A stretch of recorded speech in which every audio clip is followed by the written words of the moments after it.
नये सरकारने, एवढी माझी. जर वाल्मिकांना हे प्रकरण जर असं चालू राहिलं तर स्वराज्य संस्थेच्या निवडणुकीमध्ये येणाऱ्या काय चित्र असू शकते?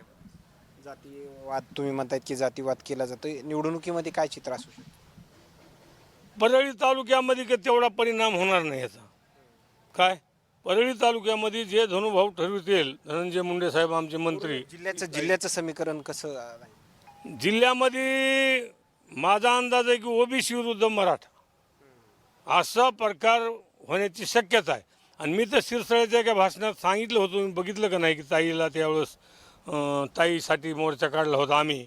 तर त्यावेळेसच मी सांगितलेलं इथून पुढचं राजकारण मराठा विरुद्ध ओबीसी हे अशा पद्धतीनं चालणार आहे महाराष्ट्रात बऱ्याच ठिकाणी. कारण का हे ओबीसी ह्याचा महायुतीला धक्का बसू शकतो?